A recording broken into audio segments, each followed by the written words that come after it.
পরনে ধুতি পাঞ্জাবি, এক হাতে গীতা, আর তা নিয়েই বাঁকুড়ার জেলাশাসকের দফতরে গিয়ে মনোনয়ন জমা দিলেন বিষ্ণুপুর লোকসভার বিজেপি প্রার্থী সৌমিত্র খাঁ। তার আগে তিনি শাস্ত্রিক বাঁকুড়ার প্রসিদ্ধ একতেশ্বর মন্দিরে পুজো দেন সৌমিত্র খাঁ। ষষ্ঠ দফায় আগামী 25শে মে বাঁকুড়ার বিষ্ণুপুর আসনে ভোট গ্রহণ।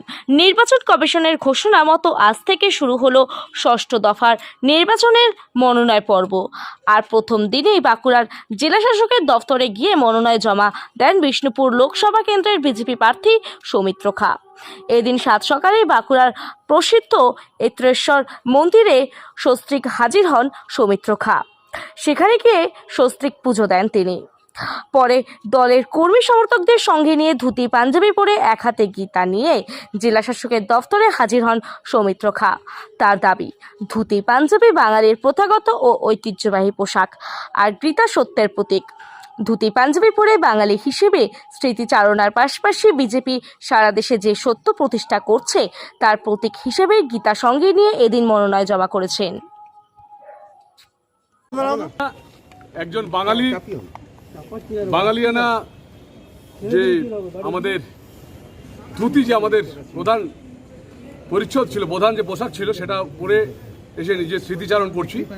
আর গীতা হচ্ছে সত্যের জয়ের সাথে সবসময় আছে। যে কোনো যুদ্ধই হোক, গীতা সবসময় বলে যে সত্যের সাথে। তাই আমাদের ভারতীয় জনতা পার্টি সত্যের সাথে ভারতবর্ষের কাজ করে চলেছেন। আমাদের দেশের প্রধানমন্ত্রী সত্যের সাথে কাজ করে চলেছেন। তাই গীতাকে প্রণাম করে আজকে নমিনেশন করতে এসেছি আমরা। প্রচার কিভাবে চলছে এই রোদ্দুর কারণে? প্রচার খুব আনন্দদায়ক। দেখুন, একটা কথা মানতে হবে, 5 বছরে 4টে ভোট হয়।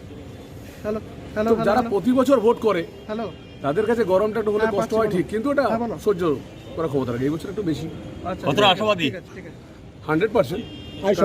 আজ সকালবেলা একতেশ্বর মন্দিরে সপরিবারে পুজো দিয়ে পরে এই নমিনেশন আসা, কি বলবেন?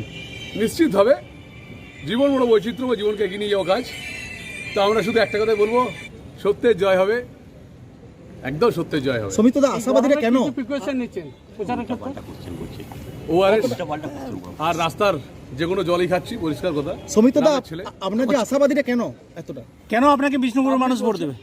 পাবলিক বলছে 10খানা কাজ হয়েছে সেন্ট্রাল গভর্নমেন্টের। মোশাগ্রাম জয়নিং, রাজা বিরামবীর রেল ব্রিজ, বিষ্ণুপুর জয়রামবাড়ি রেলপথ 220 কোটি টাকা স্যাংশন, বিষ্ণুপুরের সানেশ্বর মন্দির, লিফট, এসকালেটার থেকে শুরু করে বড় বড় রোড, নতুন হাইওয়ে, সব জায়গায় কাজ হয়েছে। 10টা সেন্ট্রাল গভর্নমেন্টে কাজ হয়েছে এবং 17 কোটি টাকা আমার সাংসদ তহবিল কাজ হয়েছে।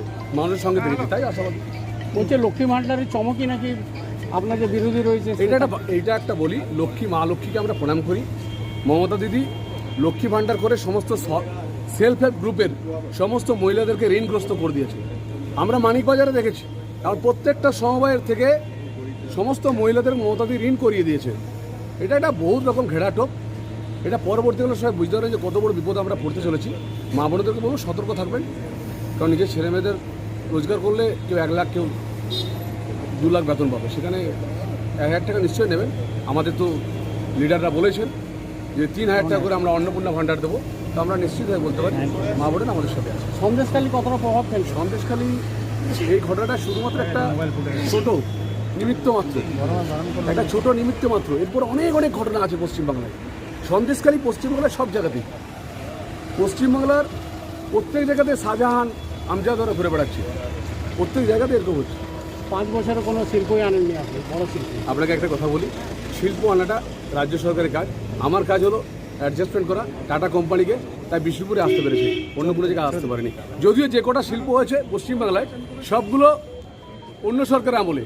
কোনোটাই, কোনো শিল্পাঞ্চল, কোনো শিল্প মমতা বন্দ্যোপাধ্যায়ের সরকার আসেনি। পুরো একটা ভাঁওতাবাজি করে চলছে। ওকে, থ্যাংক ইউ।